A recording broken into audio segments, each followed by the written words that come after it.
As a business owner, it's hard to trust a marketing agency. It's hard to trust a development agency. But why is that? I've had the luxury of consulting e-commerce and B2B businesses for the past 20 years, and the luxury of running a marketing and development agency for the past 17 years.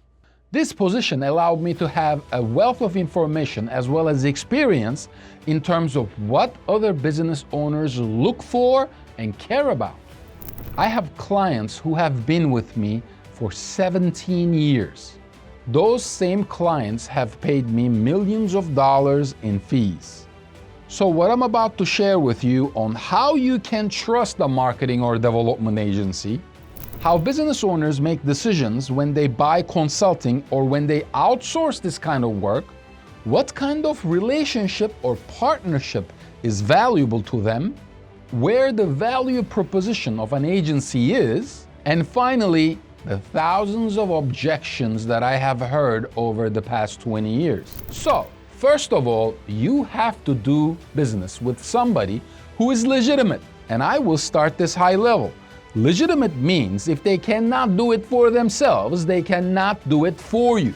So if you Google my name on Google, if you Google my company's name on Google, what shows up? If you go to my YouTube, if you go to my Instagram, if you go to my LinkedIn, what type of content do you see? Am I visible under my name, Duran Insi? Am I visible under my company name, Optimum 7? This literally takes 30 minutes to check, and so many people do not do it. The next thing to determine is if I work with a team.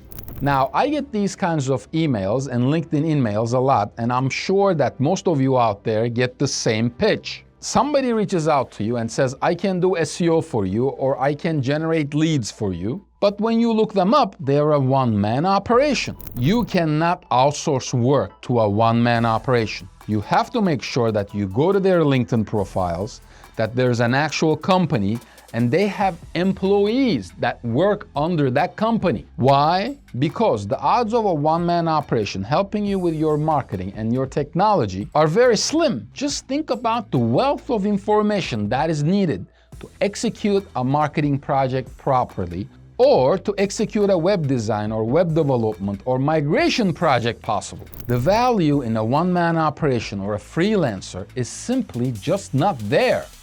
Because your job as the business owner is to scale your business. And the only way you can do that is if you work with experts and professionals. But majority of the time, what business owners do is they will go and they will buy the cheap option. And they will throw money and burn money at that cheap option.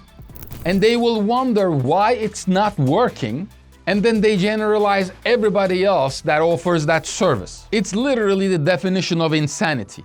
That's like me having a budget of $10,000, and for that $10,000, I want to buy the best kind of car. I see an ad for a 2-year-old BMW, a 2022 BMW, and it's for sale at $10,000. Now, anybody who is not crazy knows that there is something wrong with that car. It's either a scam and there is no car, or the car has serious issues with it. That's why it's for sale at $10,000. So, if, as an agency, I offer a service for $5,000 and a one-man operation or a freelancer offers the same service for $500, it's not the same service. It's not the same value proposition. Now, of course, there might be exceptions to this. You might find a one-man operation that's really, really good. You might find a freelancer that solves the problem that you have. Yes, you might be able to solve the problem that you have with a little bit of money with a freelancer. But I assure you that 1, it will not be a strategy. 2, it will not allow you to scale. And 3, it will not solve your long-term challenges. The next thing you should do is to actually look at the structure of their team. Again, if they're a legitimate operation, they should have an About Us section with a list of the team members. You should be able to verify this information on their LinkedIn company pages. All of this information should be very, very transparent. For instance, if you look at Optimum 7, if you type Optimum 7 reviews, testimonials, if you go to our site, to About Us section, if you go to the case studies section, you're going to see a wealth of information in a very transparent fashion. We have absolutely nothing to hide. And that brings me to the next core section, which is transparency. When we are on calls with potential prospects, we literally say the following statement. We will not tell you what you want to hear, we will tell you what you need to know. And the reason we say that is with or without us, we want you to be successful. We just want to do great ethical business. This market is a very, very competitive market. Over a period of time, the market decides which businesses should survive and which businesses should not. So, if a business has been consistently able to survive and thrive in a very competitive marketplace, do you think that they're dumb enough to price themselves out of that same market? The answer is no.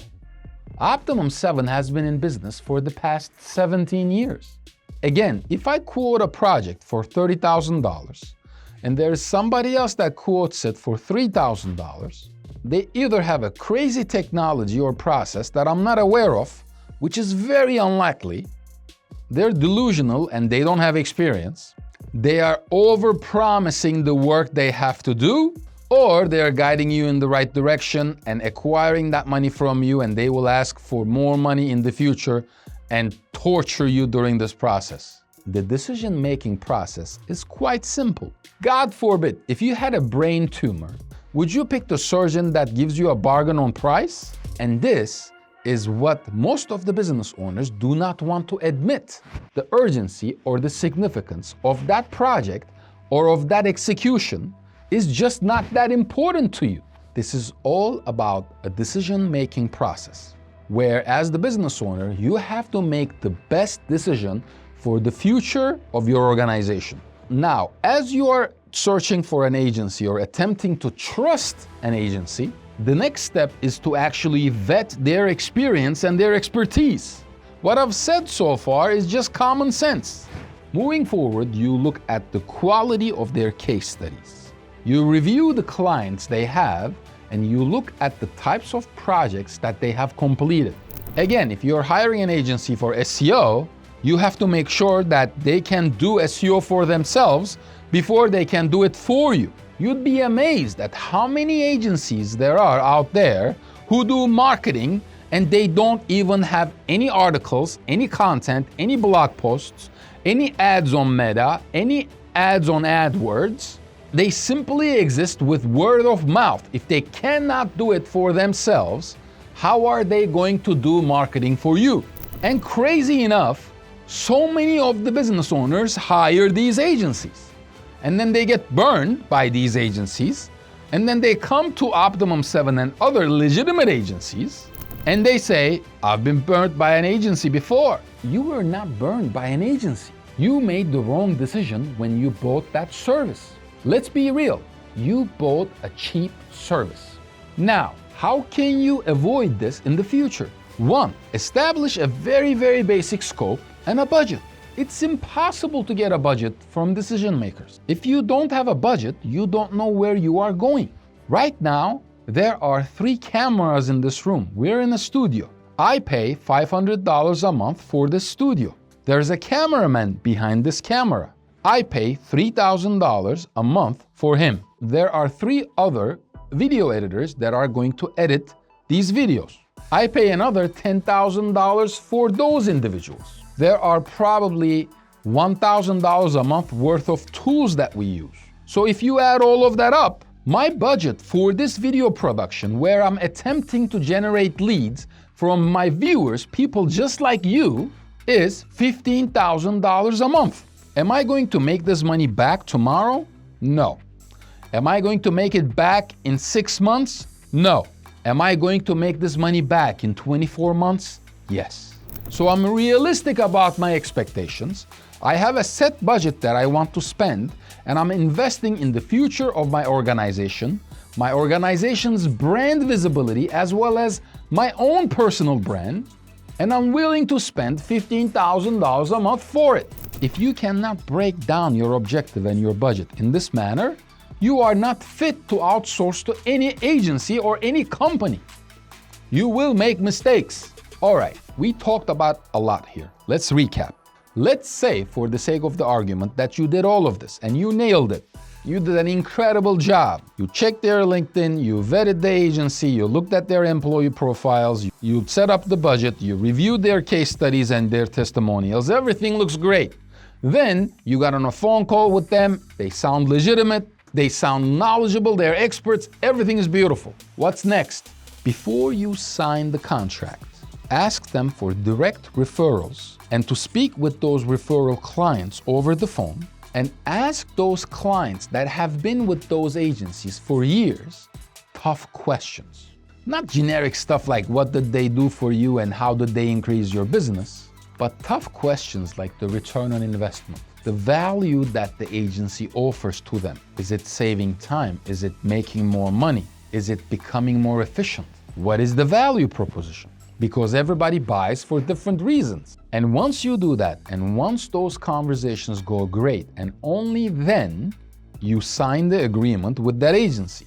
And remember, the most important element in the process of trusting a marketing agency is to understand that if they cannot do this for themselves, they cannot do it for you.